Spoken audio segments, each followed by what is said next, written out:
My dreams presage some joyful news at hand. My bosom's Lord sits lightly in his throne, and all this day an unaccustomed spirit lifts me above the ground with cheerful thoughts. I dreamt my lady came and found me dead. Strange dream that gives a dead man leave me to think, and breathed such life with kisses in my lips that I revived and was an emperor. Ah me, how sweet is love itself possessed, when but love's shadows are so rich in joy. News from Verona! How now, Balthazar? Dost thou bring me letters from the friar? How doth my lady? Is my father well? How fares my Juliet? Then I ask again, for nothing can be ill if she be well. Then she is well, and nothing can be ill. Her body sleeps in Capel's monument, and her immortal part with angel wives. I saw her laid low in Kindred's vault, and presently took it post to tell you. Oh, pardon me for bringing these ill news, since you did have it from my office, sir. Is it ain't so? Then I defy you, stars. Thou knowest my lodging. Get me ink and paper, and hire post horses. I will hence tonight. I do beseech you, sir, have patience. Your looks are pale and wide, and do import some misadventure.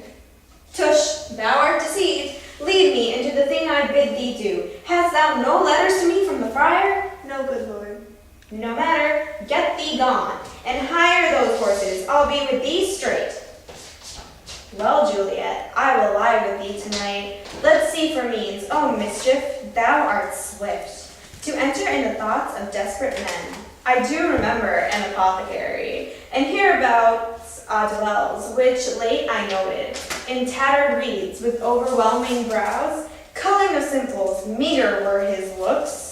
Sharp misery had worn him to the bones, and in his needy shop a tortoise hung, and alligators stuffed and other skins, of ill-shaped fishes, and about his shelves a beggarly account of empty boxes, green earthen pots, and bladders, and musty seeds. Remnants of pack thread and old cakes of roses were thinly scattered to make up a show. Nothing in this penury to myself, I said. And if a man did need a poison now, whose sale is present death in Mantua, here lives a caitiff wretch would sell it him. Oh, and this same thought did but forerun my need, and in this same needy man must I sell it me, as I remember this should be the house. Being holiday, the beggar's shop is hut. What ho, apothecary? Who calls so loud? Come hither, man. I see that thou art poor. Hold.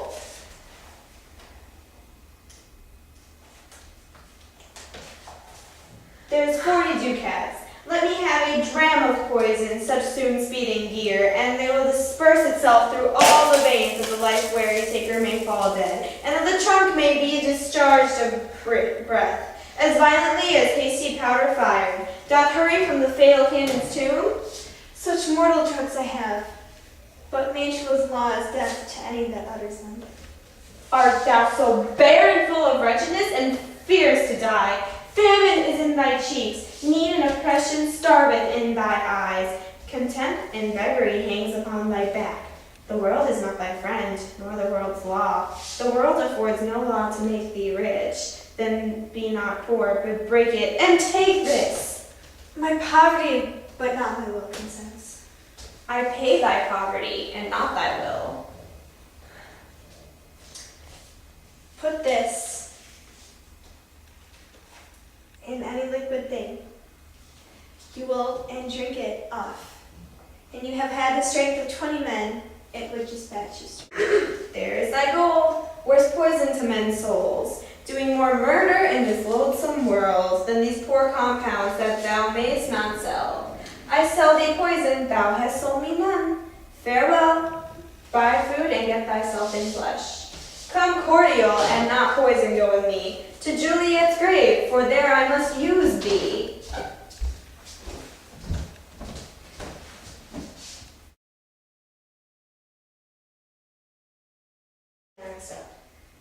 Distribute